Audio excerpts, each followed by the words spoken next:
आज भारतीय जनता पक्षाच्या वतीने आणि अखिल भारतीय नाविक संघ या युनियनच्या माध्यमातून मी स्वतः आणि अखिल भारतीय नाविक संघाचे अध्यक्ष सुहास माटेजी आम्ही स्वतः मुंबई पोलीस आयुक्त यांना मुख्यालयात भेटून आलो. त्यांना एक निवेदनही दिलं आहे. आजच्या प्रेस कॉन्फरन्समध्ये माझ्याबरोबर आमच्या लोकप्रिय आमदार मनीषाताई चौधरी युनियनचे पदाधिकारी सुद्धा आहेत. स्वाभाविकता ज्या एका दुर्घटनेने पूर्ण देश हादरून गेला आणि तोक्ते सायक्लॉनच्या या सगळ्या जो काही देशभरातल्या काही भागात मार पडला त्यामध्ये पापा 305 नावाच्या बार्जवरील 275 पॅसेंजर काम करणाऱ्या बार्जमधना खूप मोठी दुर्घटना घडली आणि कालपर्यंत तर 80 मृत किंवा न सापडलेली लोक असू शकतात अशा स्वरूपाचे आकडे समोर आले आणि या दुर्घटनेने खऱ्या अर्थाने पूर्ण देश हादरून गेला. या सर्व दुर्घटनेच्या मागे दोषी कोण आहे याच्याबद्दल जी माहिती आमच्याकडे आहे त्यामुळे केंद्र सरकारने चौकशी समिती नेमली आहे. त्या चौकशी समितीमध्ये या सगळ्यातली तथ्य समोर येतील आणि जो कोणी गुन्हेगार असेल त्या गुन्हेगारावर कारवाई करण्याची केंद्र सरकारची भूमिका माध्यमातून कळते सुद्धा आहे. तरी महाराष्ट्रातल्या काही राजकीय नेत्यांना प्रत्येक गोष्टीत, प्रत्येक दुर्घटनेत, प्रत्येक आपत्तीमध्ये केवळ राजकारण करणं असा राजकारण करण्याचा महारोग काही लोकांना झालेला आहे आणि त्यामुळे ही दुर्घटना, त्याची कारणमीमांसा, त्याची चौकशी या सगळ्या गोष्टी समोर येण्याआधीच काँग्रेस आणि राष्ट्रवादी काँग्रेसच्या नेते आहेत की प्रवक्ते आहेत जे कोणी यांनी प्रेस कॉन्फरन्स घेऊन राजीनाम्याची केंद्रातल्या मंत्र्यांची मागणी केली. खरं तर शंकेची पाल मनामध्ये त्याच दिवशी आमच्या मनात चुकचुकली की एवढी घाई कशासाठी आहे. प्रत्येक गोष्टीत राजकारण करण्याची भूमिका घेऊन आपण विषयाला सोडून काही बोलतो आहोत का? देशासमोर सत्य आणण्यापासून काही वाचवतो आहोत का? हा प्रश्न त्याच दिवशी मनामध्ये आला. त्यानंतर येलो गेट पोलीस स्टेशनमध्ये एक FIR नोंदवला गेल्याची माहिती समोर आली आणि ज्यामध्ये कॅप्टन राकेश यांच्यावर गुन्हा दाखल केल्याची बातमी सगळ्या माध्यमातून आली. या युनियनच्या माध्यमातून कामगारांना न्याय देण्याची भूमिका घेऊन आम्ही सगळे काम करतो आणि त्यामुळे खोलात गेल्यावर जी भूमिका समोर आली ती आज आम्ही आपल्यासमोर मांडतो आहोत. राज्य सरकारने आणि मुंबई पोलिसांनी येलो गेट पोलीस स्टेशनमध्ये जो FIR नोंदवून कारवाई सुरू केली त्या प्रकरणातून पोलीस आणि राज्य सरकार गुन्हेगाराला वाचवणे, खऱ्या गुन्हेगाराला वाचवणे, गुन्ह्यातल्या चौकशीला भटकवणे आणि दुर्दैवाने जे मृत्युमुखी पडले आहेत त्यांना न्याय मिळण्यापासून लटकवणे अशा पद्धतीचं काम पोलीस करत आहेत. आणि त्यामुळे गुन्हेगार कसा वाचला पाहिजे, चौकशी कशी भटकली पाहिजे आणि ज्या न्यायाच्या प्रतीक्षेत त्यांचे कुटुंबीय आहेत ते न्यायापासून वंचित झाले पाहिजेत आणि लटकले पाहिजेत अशी भूमिका राज्य सरकार आणि मुंबई पोलिसांनी का घेतली हा आमचा सवाल माननीय गृहमंत्र्यांना त्या ठिकाणी आहे. मुंबई पोलीस आयुक्तांना निवेदन मी दिलंय. सगळ्याच गोष्टी ते सांगणं आवश्यक असलं तरी सोयीचं नाही, चौकशीत येईल. पण जी माहिती प्राथमिक दिसते की या चक्रीवादळाची वॉर्निंग आधीच होती, पण 11 मेला त्याचं नोटिफिकेशन पण झालं. 16-17 मेच्या दरम्यान हे चक्रीवादळ धडकलं. 11 मेला नोटिफिकेशन काढून सर्व यंत्रणांनी, सर्व वेसल्स, सर्व बार, सर्व पॅसेंजर्स हे परत आले पाहिजेत, ऑनशोर नसले पाहिजेत, ऑफशोर असले पाहिजेत, अशा पद्धतीने क्लिअर कट गाईडलाईन दिल्या. तरी अफकॉनच्या मालकीच्या या बार्जने समुद्रात राहण्याचा निर्णय का घेतला, आमचा सवाल आहे. दुसरा, केवळ निर्णय घेतला नाही, तर 10 मेला त्यांनी एक पत्र ONGCला लिहिल्याची माहिती आमच्याकडे आहे. आणि त्या पत्रामधल्या मजकुरात असाही मजकूर आहे की आम्हाला काम करायचं आहे, ONGCला आम्ही जर कुठली दुर्घटना घडली तर त्याचं इंडेम्निफिकेशन सुद्धा देतो, असं पत्र सुद्धा लिहिलंय. हा निर्णय अफकॉनने ऑनशोर बार्ज काम करण्याचा निर्णय, 10 मेला पत्र देण्याचा निर्णय, हा काही कॅप्टन राकेश यांनी एकट्याने घेतला होता का? केवळ तेवढंच नाही, 12 मेला अफकॉनने ONGCला पुन्हा पत्र लिहिलं आणि सांगितलं की तुम्ही सगळ्यांना 15 मेच्या पूर्वी यायला सांगितलं असलं तरी आम्हाला 15 जूनपर्यंत काम करायचं आहे, आम्हाला परवानगी द्या. येलो गेट पोलीस स्टेशन, राज्य सरकार आणि मुंबई पोलीस कॅप्टन राकेश यांच्यावर पूर्ण जबाबदारी टाकून अफकॉनच्या मालकांनी किंवा MDनी घेतलेल्या निर्णयाला कॅप्टन राकेश यांनाच का जबाबदार धरतंय? आमचा सवाल राज्य सरकारला तो आहे. ONGCने प्रोसिजरली कुठलंही बार्ज जर समुद्रात काम करायचं असेल तर त्यांना NED म्हणजे एक पास असतो, नॉन एम्प्लॉईजचा पास, हा घेणं बंधनकारक असतं. तो पास इश्यू केला नाही. केवळ तेवढंच नाही तर नेव्हल सिक्युरिटी क्लिअरन्स मॅन्डेटरी असतं. ते नेव्हल सिक्युरिटी क्लिअरन्स नेव्हल अधिकाऱ्यांनी दिले नाही, त्यामुळे ONGCने परमिशन देण्याचा प्रश्नच येत नाही. ONGC, ODAG, ministry of defence आणि नेव्ही या सगळ्यांनी कुठलीही परवानगी दिली नाही. किंबहुना त्यांनी तुम्ही ऑफशोर या असंच सांगितलं.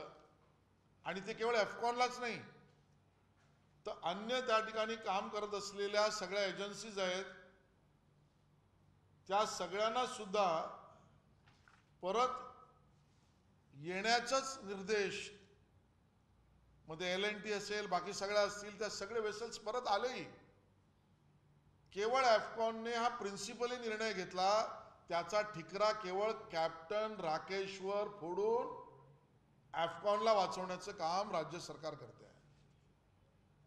भयंकर गोष्ट तर ही आहे की जी वार प्रभा टगबोट माझ्या माहितीप्रमाणे अजून सापडलेली नाही, ती वार प्रभा टगबोट ज्यांनी सिक्युरिटी मॅनेजमेंट ऑडिट करायचं होतं, SMC, ते सिक्युरिटी मॅनेजमेंट ऑडिट करून अफकॉनच्या मालकाने सांगितलं सुद्धा, 12 तारखेला सांगितलं की 15 नंतर आम्हाला टगबोट देवता येणार नाही. तरीही ती टगबोट अफकॉनने त्याला राहण्याला बाध्य केलं. माझ्या माहितीप्रमाणे ती टगबोट अजून सुद्धा मिळालेली नाही. दुर्दैवी मृत्यू जर झाला तर त्याची जबाबदारी अफकॉनची आहे.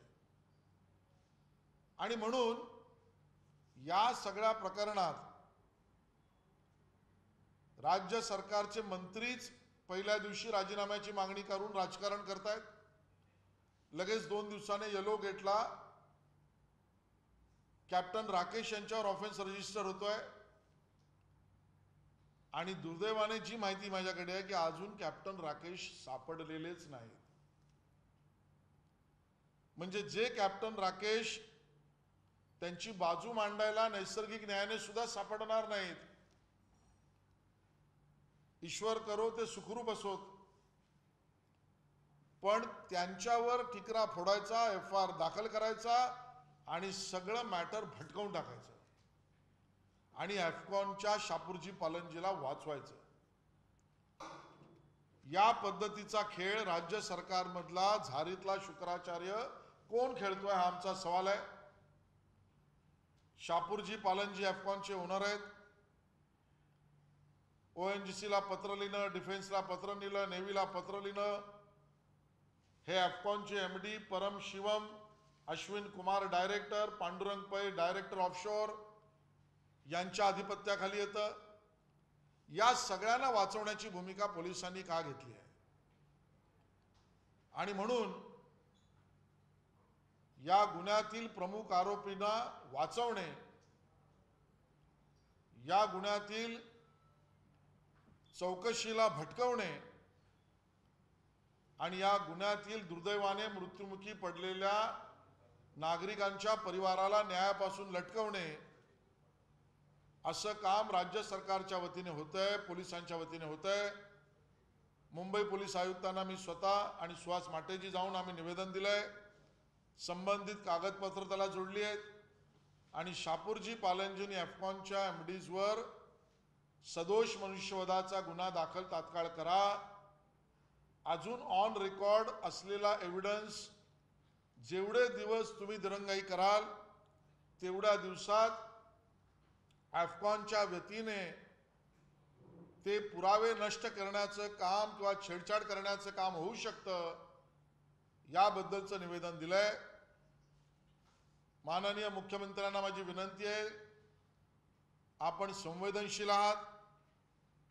आपल्या नाकाखाली असलेल्या गृह खात्यातील पोलिसांनी एवढ्या मोठ्या प्रमाणात दुर्दैवाने मृत्युमुखी पडलेल्या नागरिकांना न्याय देण्यापासून वंचित ठेवण्याची जरी भूमिका घेतली असेल तरी मुख्यमंत्री महोदयांनी यावर तातडीने अफगाणवर गुन्हा दाखल करण्याची कारवाई करावी.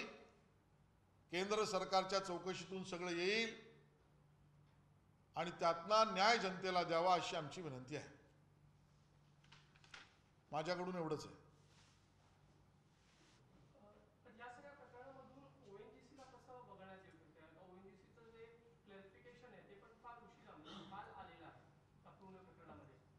ONGCच्या स्टँडिंग डिरेक्शन या 11 मेलाच गेलेल्या आहेत, ज्यामध्ये पोर्ट ट्रस्ट आणि नेव्हल सिक्युरिटी एजन्सीज यांनी बार जाऊ नये स्पष्ट सांगितलंय.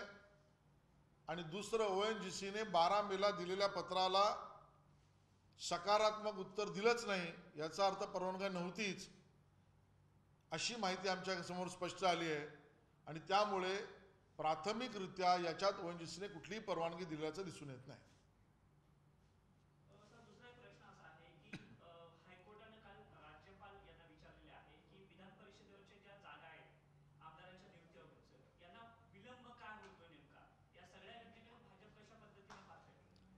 मला वाटतं न्यायालयीन लढाई जी लढाई चालू आहे त्यावर राजकीय भाष्य करणं संयुक्तिक नसेल आणि राज्यपाल काय करतायत याच्यावर मी इथे बसून बोलणं हे अपेक्षितही नसेल.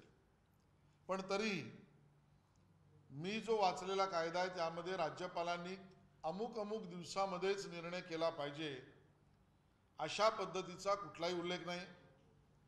राज्यपाल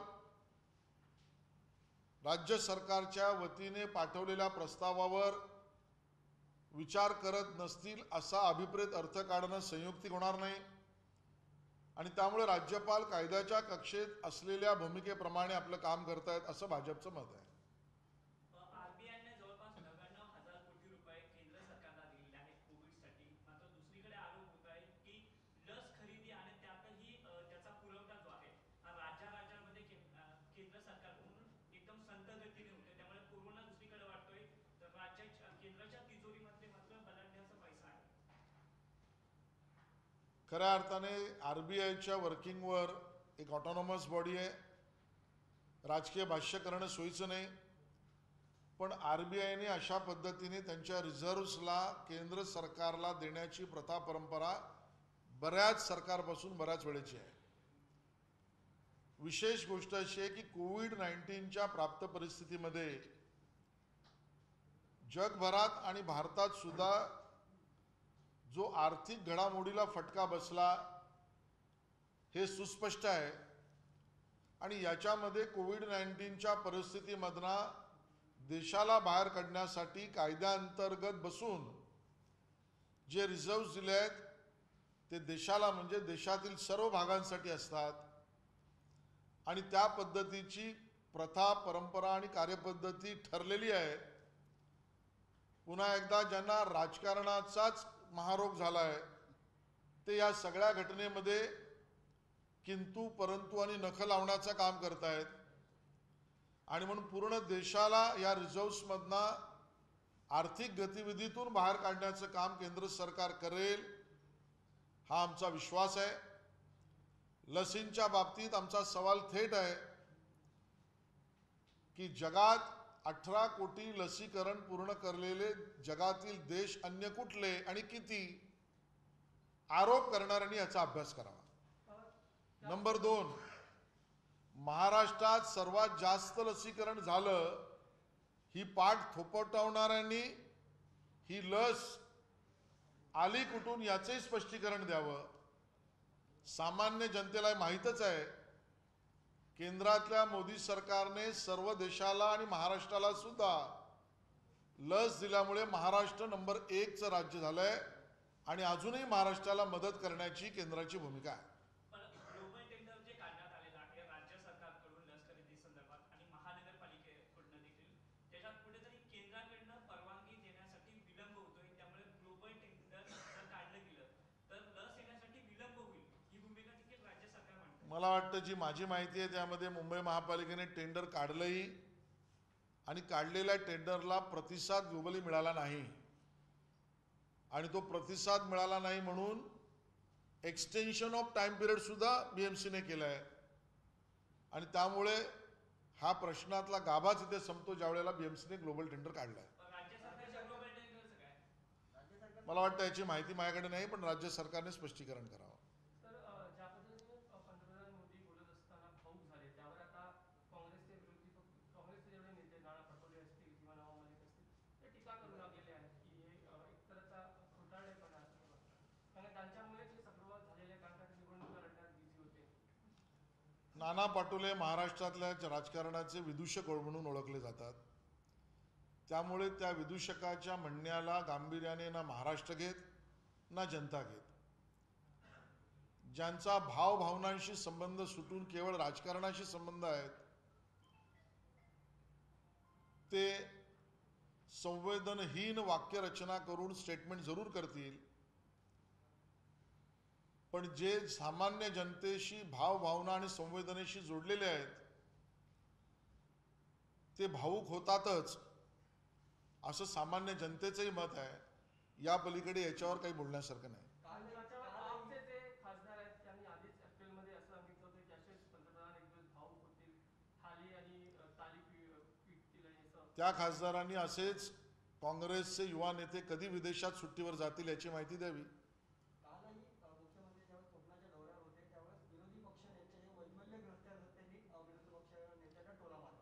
खरं आहे वैफल्य आहे. विरोधी पक्ष नेत्यांना वैफल्य आहे की कोकणातल्या आमच्या मच्छीमाराला कोकणातल्या आमच्या शेतकऱ्याला कोकणातल्या आमच्या बागायतदाराला त्याच्या फळाला योग्य दाम नुकसान आणि नुकसान भरपाई मिळत नाही या तडफडणीने ते वैफल्य करत आहेत. आणि त्या फलाला फलप्राप्ती होण्याला सतत जनतेत राहून कायद्याच्या अंतर्गत पाठपुरावा करण्याचं काम देवेंद्रजी करत आहेत. माननीय मुख्यमंत्र्यांना माझा सवाल आहे की आपण दिनांक 16-17 पासून कालच्या दौऱ्यापर्यंत या 4-5 दिवसात मुख्यमंत्री म्हणून आपण सार्वजनिकरित्या जाहीर करा की आपण वर्षामध्ये बसून काय काय गोष्टी आणि काय काय बैठका केल्या. दिवसातल्या 24 तासातील किती तास माझ्या कोकणातल्या मच्छीमार, शेतकरी, बागायतदार याला न्याय मिळावा म्हणून कुठले कुठले निर्णय केलेत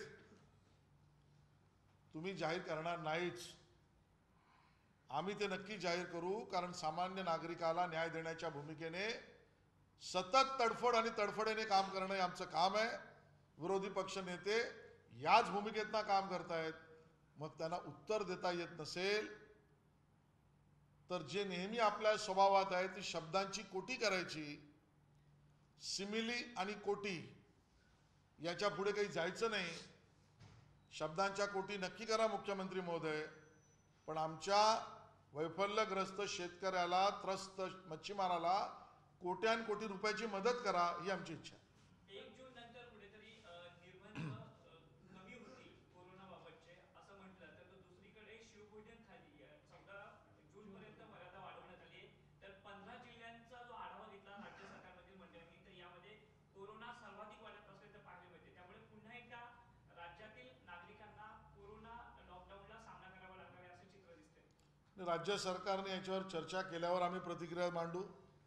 आज एवढंच सांगू शकू की केंद्र सरकारने खूप स्पष्ट भूमिका मांडली आहे की लॉकडाऊन हा शेवटचा पर्याय असला पाहिजे, पण कोरोनाला थांबवण्यासाठी, कमी करण्यासाठी, संपवण्यासाठी राज्य सरकार जी योग्य भूमिका घेईल त्याला भाजप समर्थन देईल.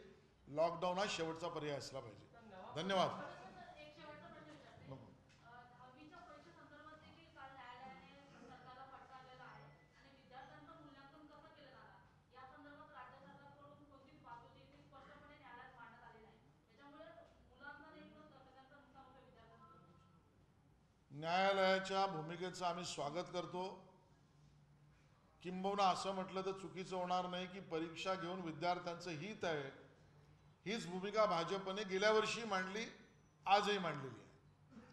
आपल्याला आठवत असेल तर गेल्या वर्षी अंतिम वर्ष परीक्षांच्या बाबतीत युवा सेनेने पत्र लिहिलं म्हणजे जणू काही आदेशच आहे असं मानून तत्कालीन त्यावेळेच्या उच्च शिक्षण मंत्र्यांनी राज्यपालांशी चर्चा नको, कुलगुरूंशी चर्चा नको, परीक्षा समितीशी चर्चा नको, मॅनेजमेंट कमिटीशी चर्चा नको, सिनेटशी चर्चा नको, एक कल्ली एकतर्फी निर्णय घेतला होता. त्यावेळेला सर्वोच्च न्यायालयापर्यंत लढून चपराक बसली. त्यातनंही शहाणपण राज्य सरकार यावर्षी शिकलं नाही आणि पुन्हा एकदा चपराक मुंबई उच्च न्यायालयाने दिली आहे. आपल्या युवा पिढीचं संपूर्ण भवितव्य या महाराष्ट्रातील दावणीला बांधण्याचं पाप हे महाराष्ट्र विकास आघाडीचं सरकार करतं. सर्व बाबतीत राजकारणाचा महारोग आणि म्हणून मग सुरुवातीला शिक्षकांची मतं घेऊ, विद्यार्थ्यांची ऑनलाईन मतं घेऊ आणि असं परसेप्शन क्रिएट करू की परीक्षा नको आहेत हे आता सगळ्यांचं मत आहे. असा कुटील डाव शिक्षण विभागाने केला होता. खरं तर 10वी-12वीच्या परीक्षांचा 10वीच्या विषयातली आता चर्चा करू, याच्या पुढचं सर्व भवितव्यच विद्यार्थ्यांचं त्यावर अवलंबून आहे. या गोष्टीला हरताळ फासण्याचं काम शिक्षण विभागाकडून चालू होतं. आता हे वटणीवर आले असतील आणि उच्च न्यायालय जे म्हणाले ते बरोबर आहे की CBSE कडे कंटिन्युअस असेसमेंटची प्रक्रिया आहे. आमच्या SSC बोर्डाकडे या कंटिन्युअस असेसमेंटची प्रक्रिया नाही. मग मूल्यमापन करण्यासाठी ज्या समितीने दिलेला पर्याय काय हा अजून समोर येत नाही. तोपर्यंत पालक आणि विद्यार्थी त्रस्त आहेत आणि त्यातून आता परीक्षांना सामोरं कसं जायचं याची दिशाच सापडत नाहीये. आणि मग एका बाजूला आर्थिक मार आणि दुसऱ्या बाजूला घरात अभ्यास करायचा तो कुठला आणि पालकाने विद्यार्थ्यांचं भविष्य ठरवायचं तर ते कसं, सगळा काळोख आहे. खरं तर 2 दिवस राज्य सरकारने घेतले असं आम्ही माध्यमातून वाचलंय आणि 2 दिवसात हा निर्णय काय येईल आपण पाहू. पण काठिण्य पातळीचा संपूर्ण विचार करावा, नंबर 1 आमची मागणी आहे. नंबर 2, जर सर्व समावेशक सर्व स्तरावर एकत्रितरित्या परीक्षा घेणार असू अशी जर भूमिका राज्य सरकारच्या निर्णयात असेल तर त्याचे इन्फ्रास्ट्रक्चर, पायाभूत सुविधा आहेत ना, याचा पहिला अभ्यास करावा. नंबर 2. नंबर 3,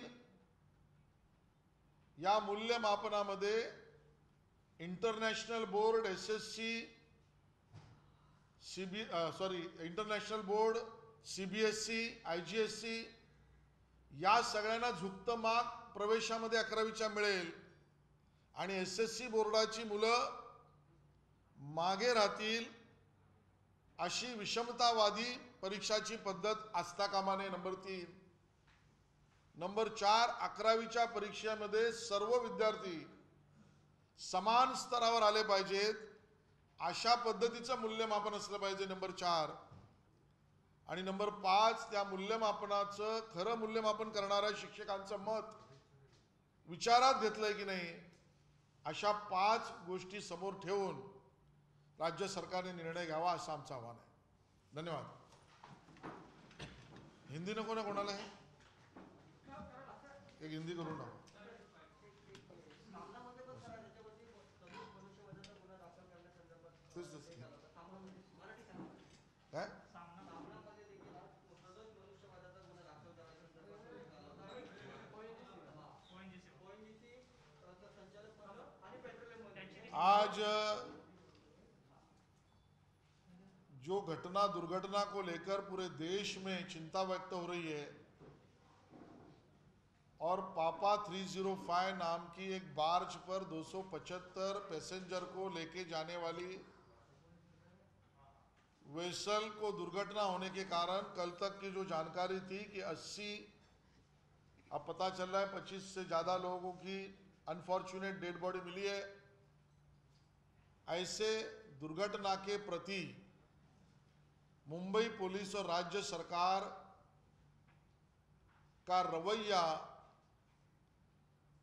ये ठीक नहीं है. इसमें जो एक्चुअल गुनहगार है, आरोपी है, उसको बचाना, इस पूरे ऑफेंस और गुनाह के इन्वेस्टिगेशन को भटकाना और इस दुर्घटना में जो मृत्यु हो गई है उन परिवारों को न्याय मिलने से लटकाना, इस प्रकार का काम राज्य सरकार और पुलिस कर रही है. हमारे मन में शंका तभी पैदा हुई कि ये दुर्घटना होने के बाद इमीडिएटली केंद्र सरकार ने इसकी इंक्वायरी कमेटी और इंक्वायरी करने की भूमिका ली, ऐसी जानकारी मिली. बावजूद उसके महाराष्ट्र के कांग्रेस और एनसीपी के 2 वक्ता नेता जो भी है, उन्होंने राजनीतिक बयानबाजी कर केंद्र के मंत्री के इस्तीफे की मांग की, जिसका कोई आधार ही नहीं था. हर दुर्घटना और हर चीज के पीछे राजनीति करने की एक महाबीमारी महाराष्ट्र के कांग्रेस, राष्ट्रवादी कांग्रेस के नेताओं में फैल गई है. दूसरी बात ध्यान में आई, 2 दिन के बाद मुंबई में येलो गेट पुलिस स्टेशन पर एक ऑफेंस, एक CR रजिस्टर हुआ कैप्टन राकेश नाम के किसी व्यक्ति के ऊपर. जो चीजें सामने आई है, जो आज डेलीगेशन के स्वरूप में अखिल भारतीय नाविक संघ की तरफ से मैं और सुहास माटे जी स्वयं हम जाकर हमने उसको मुंबई पुलिस कमिश्नर के सामने रखा और आज उसकी स्पष्टता देने के लिए मेरे साथ हमारी विधायिका मनीषा दई चौधरी, यूनियन के पदाधिकारी, सभी हम लोग यहाँ पर आए. वो फैक्ट्स बहुत स्पष्ट है. 11 मई को नोटिफिकेशन निकला, ऑन शोर कोई भी वेसल न हो. बॉम्बे पोर्ट ट्रस्ट और नेवी दोनों ने जानकारी दी, बावजूद उसके एफकॉन ऑन शोर था. बाद में कोई भी ऑन शोर जाना है तो उसको NED पास और नेवल सिक्योरिटी क्लियरेंस लगता है. ये NED पास और नेवल सिक्योरिटी क्लियरेंस ना एफकॉन ने अप्लाई किए थे, ना एफकॉन को मिले थे. बावजूद इसके एफकॉन ने यह तय किया कि हम ऑन शोर जाएंगे. इसका पूरा का पूरा जिम्मा केवल कैप्टन राकेश कैसे हो सकते हैं. केवल इतना ही नहीं, तो एफकॉन ने अगर कोई दुर्घटना होती है तो हम उसको इंडेमनिफाई करने के लिए तैयार है, ऐसा पत्र 10 तारीख को ओएनजीसी को लिखा, ओएनजीसी ने उसको मान्यता नहीं दी, ये जानकारी हमारी है। और 12 मई को तो उन्होंने पत्र लिखकर 15 जून तक हमको काम करने दिया जाए, ऐसा पत्र लिखा जिसको ओएनजीसी ने, नेवल अथॉरिटीज ने और पोर्ट ट्रस्ट ने, तीनों ने परवानगी, परमिशन नहीं दी। बावजूद इसके एफकॉन ऑन शोर था। इसका निर्णय केवल कैप्टन राकेश का अकेले का कैसे हो सकता है? इतना ही नहीं, जो वार प्रभा टग बोट है, उन्होंने तो security management audit certificate issue किया 15 मई तक का, और 15 मई के आगे नहीं हो सकता है स्पष्ट किया। तो भी उस टग बोट को भी आपने 16-17 जून तक काम करना चाहिए, आगे भी काम करना चाहिए, इस प्रकार का दबाव एफकॉन ने डाला। वो केवल कैप्टन राकेश के माथे पर ठीकरा फोड़ने का काम मुंबई पुलिस और राज्य सरकार कर रही है। और इसके लिए ना ओएनजीसी, ना ओडीएजी, ना मिनिस्ट्री ऑफ डिफेंस, ना नेवी, किसी के भी परमिशन बिना, बावजूद इन सभी अथॉरिटीज ने आपको ऑफशोर होना चाहिए ये लिखित 11 मई को बताने के बाद भी एफकॉन ने ये काम किया, जिसके कारण ये दुर्घटना हुई। उस एफकॉन के ओनर शापुर जी पालन जी हो या उनके डायरेक्टर परम शिवम, अश्विन कुमार, पांडुरंग पै, इनके ऊपर ऑफेंस रजिस्टर करने के बजाय ये ऑफेंस कैप्टन राकेश पर रजिस्टर किया गया, कि जो मेरी जानकारी है अभी तक वो उनके बारे में कोई जानकारी अवेलेबिलिटी की, उनके व्यक्तिगत अवेलेबिलिटी की मिली नहीं है। यानी जो आज सामने नहीं है, सामने आ सकता है कि नहीं अपनी बात दलील रखने के लिए, ये पता नहीं उस व्यक्ति के ऊपर ऑफेंस रजिस्टर करके इस केस के जो एक्चुअल आरोपी एफकॉन है उनको बचाना, इस पूरे इन्वेस्टिगेशन को कैप्टन राकेश की तरफ मोड़कर इस इन्वेस्टिगेशन को भटकाना और उस मृत परिवार के व्यक्तियों को न्याय मिलने से लटकाना, ये काम स्टेट गवर्नमेंट और पुलिस कर रही है। हम माननीय मुख्यमंत्री जी से मांग करते हैं कि इस प्रकार का निर्णय येलो गेट पुलिस स्टेशन को लेने के लिए किसने राज्य सरकार में बैठे हुए व्यक्ति ने बाध्य किया, इसकी जानकारी जनता को होनी चाहिए। और माननीय मुख्यमंत्री संवेदनशील है, इसके लिए वो स्वयं एफकॉन को ऊपर भी ऑफेंस रजिस्टर करे, ऐसी हम मांग कर रहे हैं। जो जानकारी सामने मिली है उसमें ओएनजीसी ने उस एप्लीकेशन पर परवानगी नहीं दी, और जो जानकारी मिली है 11 मई को तो उनको ऑफशोर होने के लिए कहा था। इसके लिए अन्य कोई दोषी है इसके बारे में आज कहा नहीं जा सकता, लेकिन केंद्र की इन्वेस्टिगेशन की चौकसी के बाद वो निर्णय केंद्र सरकार करे। लेकिन आज एक कंपनी को बचाने का काम, एक धनाढ्य कंपनी को बचाने का काम राज्य सरकार कर रही है। ये क्यों कर रही है, मुख्यमंत्री इसको स्पष्ट करें। धन्यवाद। बहिणाबाईंची जात्यावरची ओवी म्हणजे